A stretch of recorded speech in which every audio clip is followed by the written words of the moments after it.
Be very specific and clear about what the expectations are and when deficient to have those direct, open, honest communications. I think in the haste of being busy, we sweep it under the rug.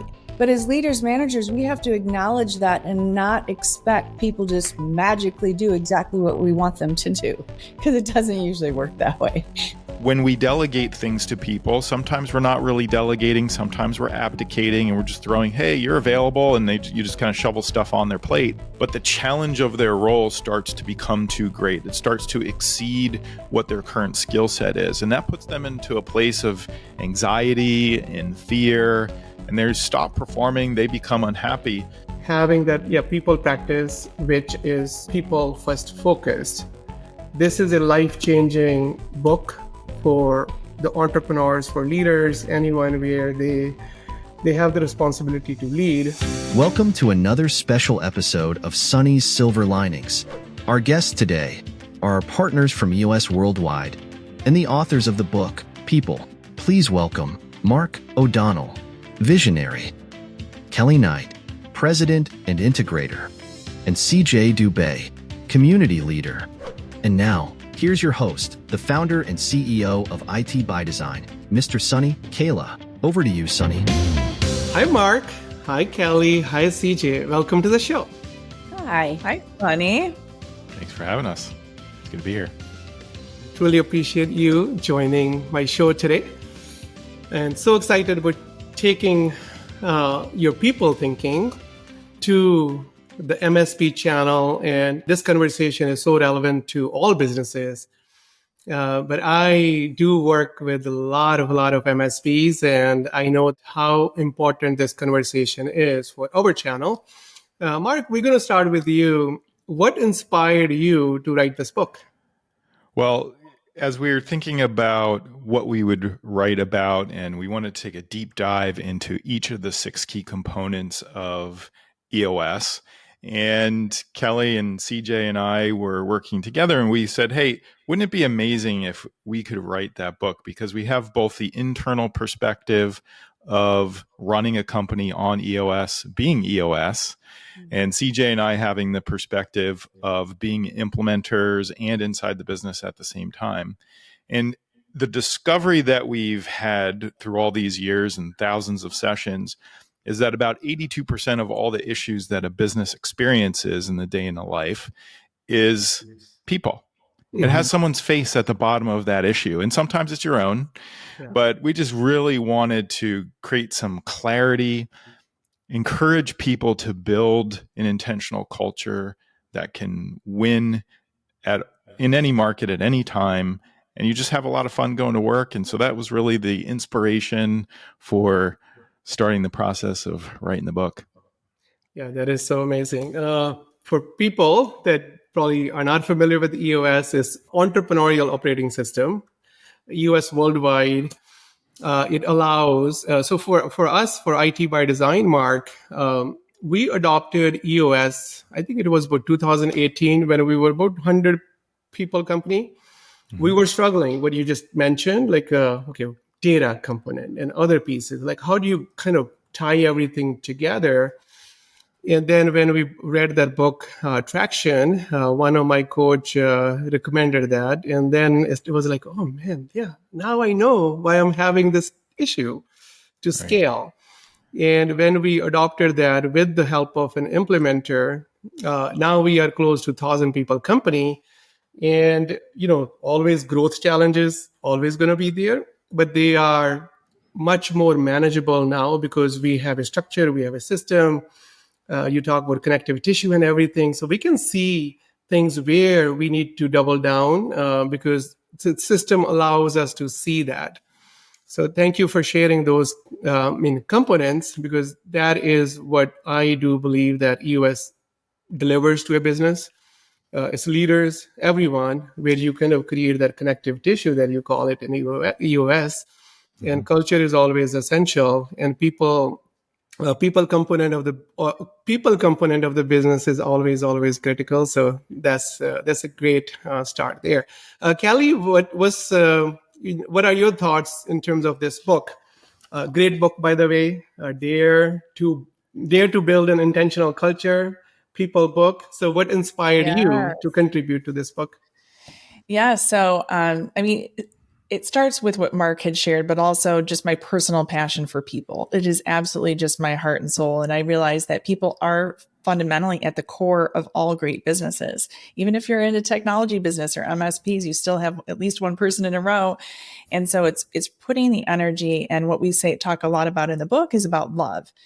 And so I think what's missing sometimes in talking about our operating system or in talking about business in general is this facet of love, not the romantic type, but really this genuine care and concern for people. And when we put people front and center and take good care of them, we get right people in the right seats. It really is transformational to what you're doing and the impact you can make in the world. So we just felt like that was a missing flavor, and we wanted to go deeper into that with this mastery collection. So it was just a natural fit that we would write the people book. Awesome. And one word that always stays with me, that you always repeat that all the time when we have this conversation, is people first. So you always talk about people first, and this is so well aligned with that thinking. And CJ, I would love to take your perspective on the importance of this book. The importance of this book is to challenge. The importance of this book is, at the end of the day, EOS is a system for managing human energy. So what the people book does is it challenges to have the tough conversations, to think about your people. How are you going to scale, and do it from a format of abundance and love versus scarcity and fear? So for me, the dare to build an intentional culture, it's the challenge. Because a lot of times, like we've talked about, we think about other things. We think the people part is just easy. Well, it's not. It's the hardest thing that we do. Mm-hmm. And Sunny, so all too often what we find is that we'll get to that culture thing later. It's just not that important right now. We need to focus on sales or other priorities in the business. It doesn't mean that those priorities aren't priorities, but the irony is that when you solve for people issues first, you get that culture, get a good solid foundation, everything else flourishes faster, better, easier, more smoothly, more efficiently. But it's a little counterintuitive. We don't think that way as early stage entrepreneurs, or maybe in lots of industries, it's just not the first thing that comes to mind as something proven in your mind that will make that kind of difference. But so it's a little counterintuitive. And I think that's something to acknowledge, is that there's a better way to do things if you just put that first. And the other mistake that people make is they believe that it's a one-time deal. I'm just going to go through this organizational transformation and I'm going to end up in the promised land and everything is going to be great. The clouds will have parted and the angels will be singing and I don't have to do any more work after that. But that's not the way it is when you're daring to build an intentional culture. It is a persistent, perpetual focus that the moment you take your eye off that ball, it can go in reverse quite quickly. Yes. And even as you have leadership teams that are helping to run this business, and anytime you add someone or subtract someone or you add people, it changes. So it's this constant, ever evolving thing that you need to stay laser focused on. Yes. And, so when we talk about EOS, like when we look at our VTO, IT by Design VTO, because we use EOS here, so I know the terminology overall. So we look at our vision, the company scorecard, and then we see, okay, how we can have like that vision that we have, the VTO that we have, how to now execute. And Mark, you are a visionary at EOS Worldwide. So this question is for you. Like if you as a leader, entrepreneurial leader, you have boundaryless vision, and you are continuously developing your capabilities, so boundaryless capabilities. So the question for you is, how does people address aligning vision and execution within teams? Yeah. So I think it's important for the audience to get, if you're not already familiar with EOS, to really understand the 6 key components, because we didn't name all 6 of them. And so the first key component is the vision component. We answer 8 questions there, and we can go into some detail if necessary, and then getting it shared by everyone in the company, which has ties to people. Then we have the people component, which is right people, right seats. They're sharing that vision. They're rowing in the same directions. They want, and have the capacity to do their roles really well. Then we've got the data component. We've got that scorecard measurables that you mentioned. Then we have the issues component, because really successful businesses, really successful people are just very good at setting up their issues, knocking them down, and solving them forever, which also has, of course, a very deep tie into that people component.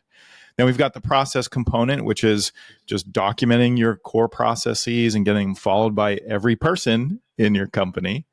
And then finally is the traction component, which is creating a cadence and pulse and focus through rocks and meetings to make that vision a reality.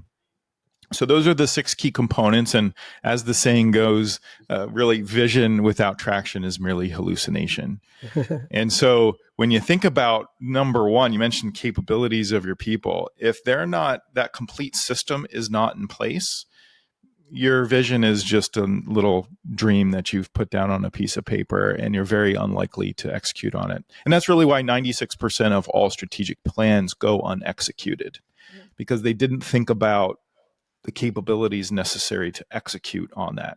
And so if we take that down to the team level, well, number one, we've got to have the right structure in place. Roles, responsibilities, everyone absolutely crystal clear on what their role is. And then we tie the data component into that and say, well, how do we measure the output of each of these roles that that people are accountable for? And then we say, all right, now we got to get the core values matched people who share our core values. And we do that intentionally by hiring, firing, reviewing, rewarding, and recognizing our people around them. And then we got to put them in the right seat. They get it. All the synapses of their brain connect when you explain the job to them, and they do it. They want it. They wake up in the morning wanting to do it, and they have the capacity, the experience, and skill to do that job. So once you've got that, and you pour over top of the vision over that, and everyone is 100% on the same page with the vision, you end up, as CJ said, with a complete system of aligned human energy, everyone rowing in the same direction. The analogy I like to use is whitewater rafting. If you've ever been whitewater rafting, and everyone's got to row at the same speed, same strength in order to go straight. I do go to Poconos, Mark. You can go to the Poconos in Pennsylvania. Is not too far from where I am. But if you're not aligned, all you do is spin around in circles. Right? You've got to have that alignment. Otherwise, you get nowhere. And so hopefully that's helpful. Yes, no, 100%. So I want to talk about right person, right seat, because that is always the hard part for me and leaders that I talk to, that, hey, yes, I get the vision. I totally get the company scorecard or the most important numbers. Here's the vision. Here's the strategy. Here are success measures. And sometimes people, where they are really, really working hard, the hard work is not an issue, but still the result is at risk. And the book talks about in the right person, right seat chapter, having a heart isn't an excuse for inaction. And more leaders that I talk to in our MSP channel, they're like, Sunny, harder decisions faster is our team's challenge. Mm-hmm. And I know this book kind of addresses that piece and share a lot of thinking on that. So Kelly, I'm going to come to you. So what if the vision, what Mark said, if that is like, let's make an assumption that the team, the company, the leadership team is doing everything to make sure the vision is very clear, it's articulated 7 different ways, 7 different times, people get it, and everyone is well aligned, then how can leaders build accountability without harming morale? Mm-hmm. Yeah, and that is a great question, Sunny. And the reality is that, as Mark described, this right person, right seat, meaning that they do have the shared vision, core values, they want and have the capacity for the roles of their seat. those people want to be held accountable. They want to know what their numbers are. They want to know how they're being measured. And they want that to be something it's built into the EOS system, where we're reviewing the scorecard in the level 10s. Everybody has a number. There's lots of ways that we're actually reinforcing that week to week, day to day, quarter to quarter. But so these people want to be held accountable if they believe all of those things. And that actually is culture building, not culture destructive. So when we're being really clear, that's the key. It's being very clear, and we're accountable as leaders because we're LMA, leading, managing, and holding accountable. But when we're doing that really well, the team is bought into that. And that's where we're rowing all together, all arrows pointed in the same direction with that human energy that CJ talked about. So again, another little bit of an irony is sometimes people think that discipline or accountability is a negative thing, that's actually hurtful. It's actually very helpful. And we just owe people clarity. Now, things sometimes are hard. We have to enter the danger. We have to say the really hard things that nobody wants to hear.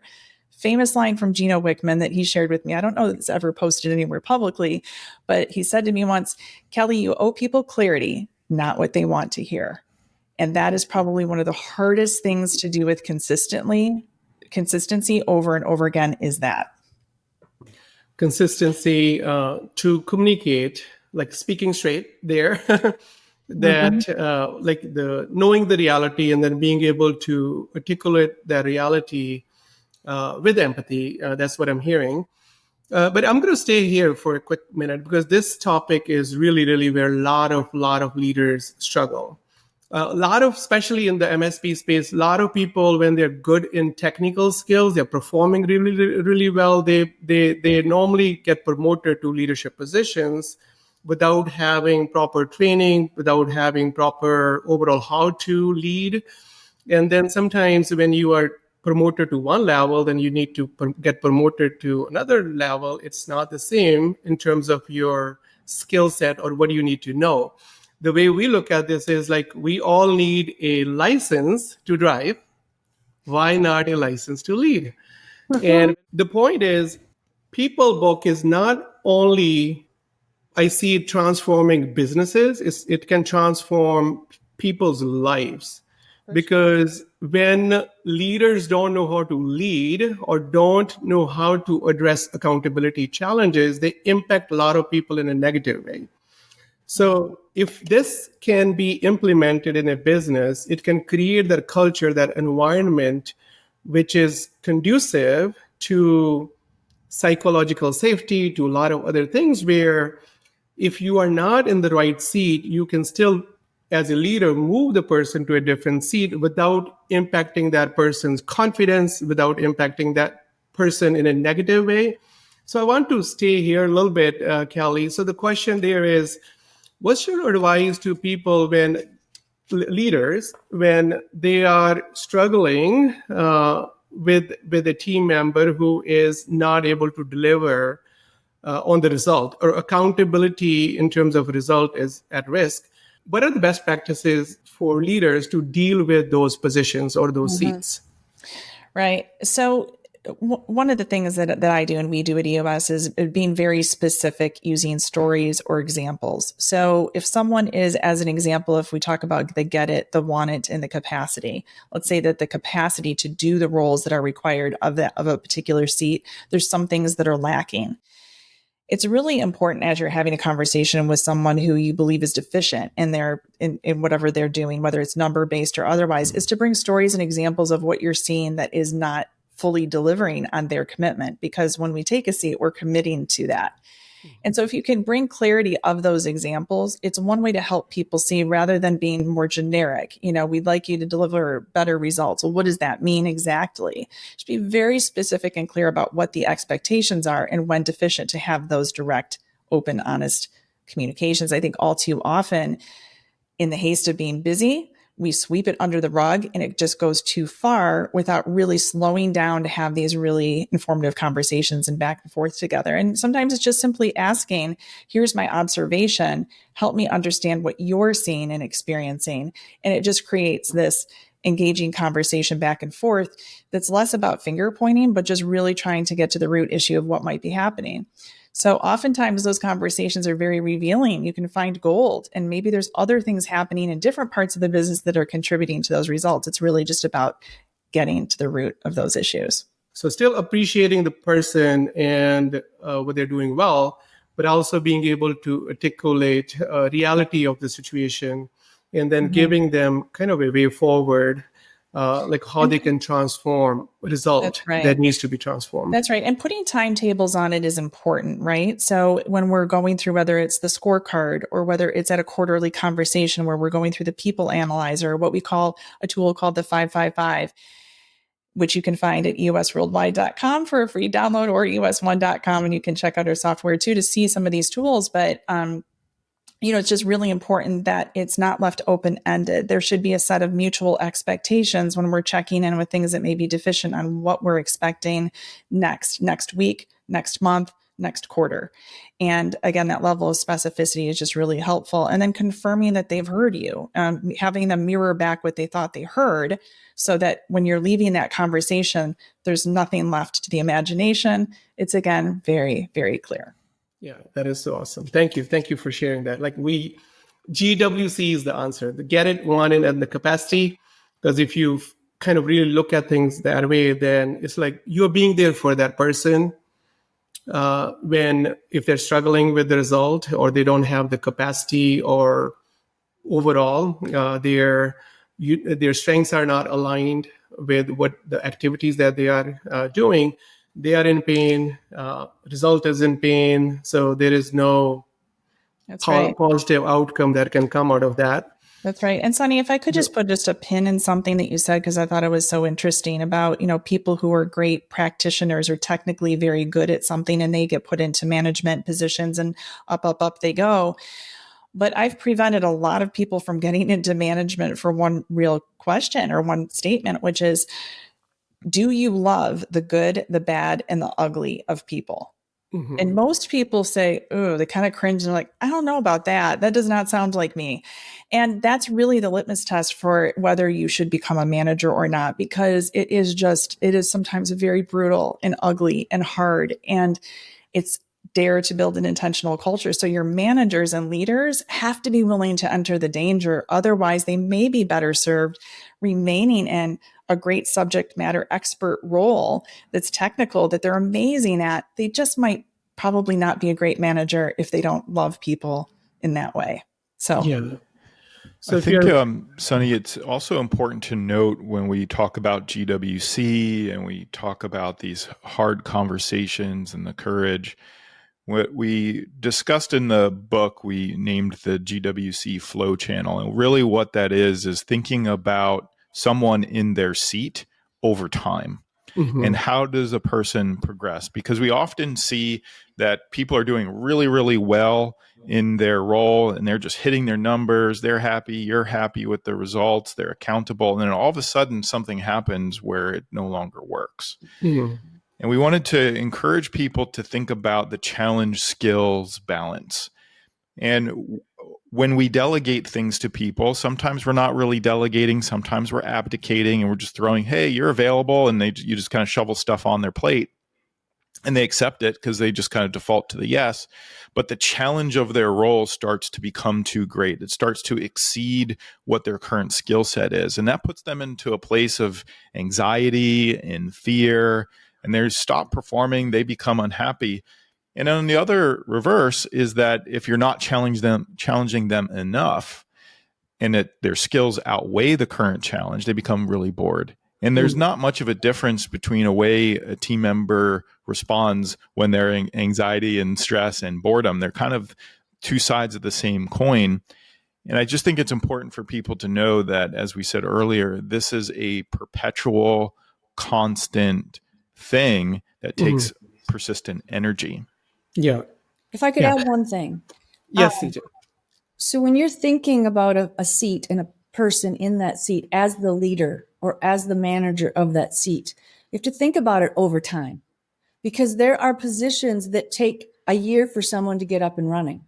Mm-hmm. There are positions that it can take someone 3 years to get where you want them to get. And in those scenarios, the leader managers have to have a lot of patience and be ready to coach people through that. Give them the honest, open feedback of where they're at in the journey. But as leaders, managers, we have to acknowledge that and not expect people just magically do exactly what we want them to do, because it doesn't usually work that way. Yeah. And I think this is a great segue to my question for you, CJ. There are different type of businesses, and every business have their unique challenges. So here, like if the business is really under pressure to achieve certain results, and what's your advice for leaders to handle those positions where the friction is with the result, and the person can do it, but it's going to take 6 months, 1 year for that person to grow to that level, but there is no time available to do that. So in that scenario, again, for the greater good of the business, you have to ask yourself, do you have the right person? Because if you have someone that is junior that can grow into it in a year's time, but you do not have the time to allow them to get into that seat fully, then you need to ask yourselves as a leadership team, who is the right person? Do we need to go to market to find that right person and be able to, maybe that right person comes in more senior, is able to get there faster, and hopefully groom the person that is going to take a while longer to get there? You just, for the greater good of the business, you have to keep looking in the mirror and say, do I have the right people? Yeah. Initiatives change, motivations change. And when you bring in PE, there's expectations. It's just that simple. Whether we like it or not, we now have a boss. I've been the owner. I brought in a PE. I now have a boss. And so how am I going to meet those expectations? Not easily, but do I have the right people? And you have to make those tough calls. Yeah. So what I'm hearing from my license example there is that I'm used to driving a car, but now all of a sudden I signed up for a role where I need to go take a load from a warehouse in New Jersey to California. Yeah. And I'm required to drive a different vehicle, but I'm not like qualified or not there yet. It's going to take me 6 months, 1 year to get that training and get that license. I want to do it. I get it. I need to take a load there. I want it, but then C is a problem. So what I'm hearing is that it's okay to kind of have that overall conversation and make those decisions where the C is in danger. And Mark, I'm going to come to you to get your perspective on this as well.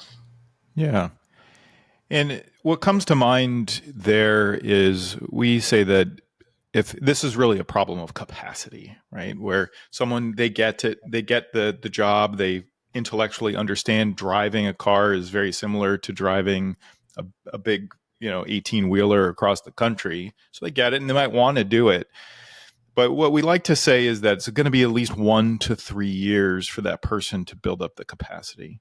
And I think a lot of times we miss that, well, how am I going to actually get this person up to capacity?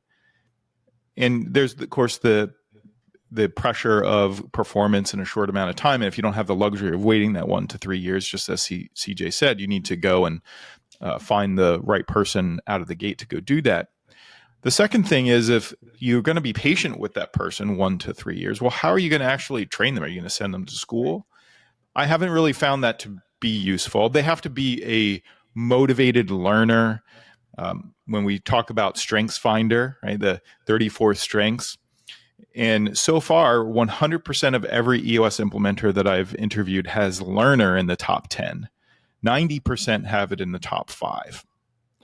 And so they're fast learners, but not everybody has that as a ingrained, driven learner. And so if they're not, an apprenticeship model probably works better, but you don't have the skills in the business to begin with. And so if you don't have that, you just got to make the right choice for the business and for that person, because they're not going to be happy. I mean, no one wants to lose every day. Yeah. And if you're not up to capacity, you're just going to lose every single day, and everyone's going to be perpetually disappointed in you. And that doesn't sound like any fun to me. Yeah, that's great. So And Sonny, I've got an interesting little take on the PE part, which I wonder if might be helpful. But we have some experience having PE ownership too. And so, what is often helpful with the people component is we're really talking about communications, not only with people who technically report to us, not just direct reports, but it really is about connecting human energy and information sharing and all of that top to bottom. So, with owners, with PE, really working hard with them to stack hands around what the goals are and how we're going to get there better together. And sometimes it's pushing back on the things that maybe we see differently because we're in the business, we're operators. And so, my encouragement is sometimes it's yes, we're kind of taking the lens of managing our teams as leaders and managers, but also let's not lose sight of the overarching theme around communications top to bottom.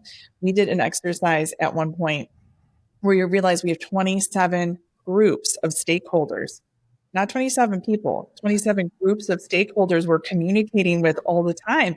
You think about owners and the board and your leadership team and mid managers and partners, sponsors, collaborators, vendors, you go through all of that and you recognize when we're talking about channeling human energy, it sometimes is internal to our own team and also external.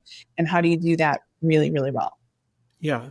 And in this channel, one of the unique challenge that because the whole PE world is new to the channel, they're still learning how to what good looks like in terms of overall starting that journey.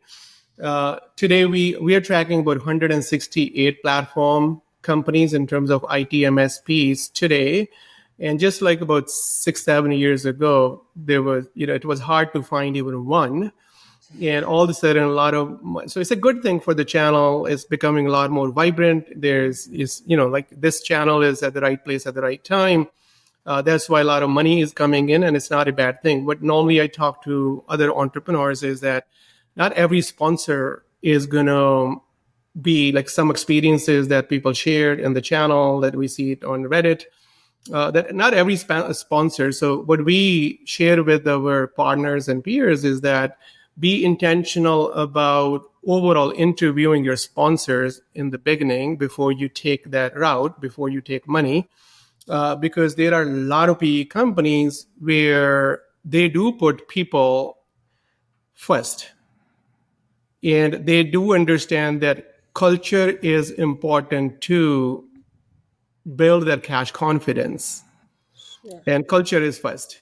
So there are a lot of them, right? So there is an overall saying in the channel that says, okay, PE means pennies before employees. But then I'm like, no, it's people before the energy or the money energy there. So I'm going to ask my one more question. This is really, really important question for me, which is, what is the greatest insight that you would like to share? So as part of your book work, you are very experienced leaders. So if there is only one piece of advice you can share with our listeners, with our, with this channel, Mark, starting with you, what is that one piece of advice, the greatest advice that you can share? When we talk about people, when we talk about culture, and really anything, is that it takes a tremendous amount of courage. And it is uncomfortable. And so many visionaries, myself included, man, we would rather pay someone a salary and just forget that they work here than have a hard conversation with them. I mean, if I, you have 200 people when only 100 of them do work, that would be a totally fine place for me. But the reality is the outcome would not be very good that way, right? So I think when you boil it down, what we're really looking for is this confidence to boldly build these cultures. And as Dan Sullivan and Strategic Coach talk about the 4Cs formula, and we included this in the book because I think it's just such an important thinking mindset and framework as you're building a culture, is that first it starts with a commitment. You've got to be committed to loving your people, to being a display of abundance and love versus scarcity and fear. You've got to be committed to not only you winning, but your people winning, and you're the shepherd and leader of those individuals. And once you make that commitment, well, all of a sudden you're overcome with a complete sense of fear.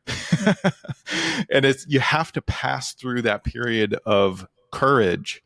And only after you've done that do you have the capability to actually be a great leader and a great manager. And then once you do that, you'll have the capability, you'll have the confidence to go do it again at a bigger and bigger level. Okay, so commitment first, then courage to build the culture capability. That's the order. Okay, awesome. Thank you. Thank you for sharing that, Mark. Kelly, what is that one piece of advice that you have? There's this one formula in the book, and Mark and CJ know this because it is my thing. It's really this definition of greater good. We hear that terminology used a lot. In fact, CJ brought it up today. So what does that really mean?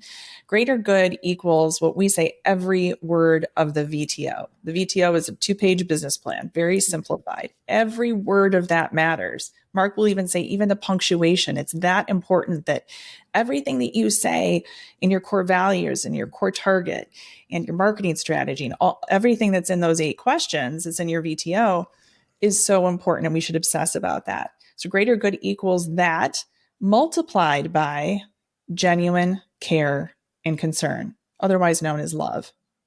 So that's the multiplier, right? Because if you're sticking by your vision and you've got your traction plan that's in your VTO and you're applying it with this incredible amount of intention, with love and care and abundance in words, actions, and behaviors, there isn't anything that we can't all do together. So just if you can focus on one thing, from my perspective, it's on greater good in the definition of that. Awesome. Thank you for sharing that. And CJ, what is the greatest lesson that you would like to share?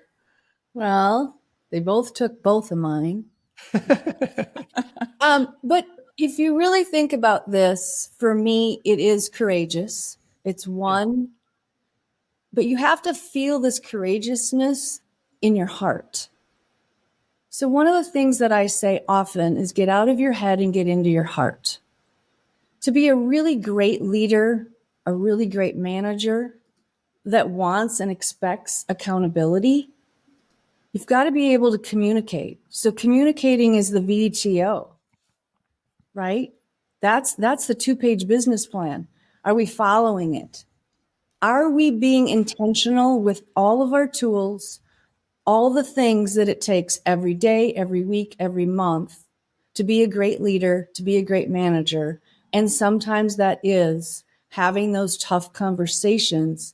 But a tough conversation does not mean yelling and screaming. It means I need to tell you a truth that we need to get to the other side together. And sometimes the other side is someone needs to go.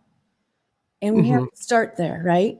So if you can get out of your head and into your heart a little bit, know the way that you run your business and be genuine to people, it'll be awesome. Just know that it's always evolving and it's never going to end. Yeah. So if what I'm hearing you say, CJ, is that heart, then your head, and then you will make those headlines where you are so proud of those headlines because you are putting something out there, which is a proud moment for the team that we are able to together achieve this, and having our heart in the right place and having our mindset or head in the right place. And then we are able to create that the value creation, right? Value creation through a lot of compassion, a lot of collaboration. Thank you so much for coming and joining me today. I truly appreciate you. And this is one of those books that I give it to every partner that we have, where they're like, Sunny, culture is my challenge. Like, this is the book. You're already on EOS. You already understand all the from traction, other components really well. This goes into a lot of depth where you can use EOS and implement people practices, this is a life-changing book for the entrepreneurs, for leaders, anyone where they have the responsibility to lead. This is a book where you create value and you make such a great impact, positive impact on people. You become a plus in a lot of people's lives. So highly recommended, must-read book for all entrepreneurs. Thank you, Sunny. Thank you so much. Thank you so much for coming and Thank you, sharing your Sunny. thoughts. And I do Thank want to you. say one thing. I get the privilege of being with you almost every quarter at Strategic Coach. And you are just a living, walking, breathing example of really all that's in that book. You really are. You just exude that genuine care for others. You work really, really hard. You've got a very clear vision. And it's just a privilege and an honor to get the chance to work with you. And thanks for having us today. This was fun. Thank you. Yes, thank you. Thank you very much. Thank you, Mark. Thank you, Kelly. Thanks, EJ. Bye, everybody. Pleasure. Thank you for watching Sunny's Silver Linings. Don't forget to like, share, and subscribe. See you next time.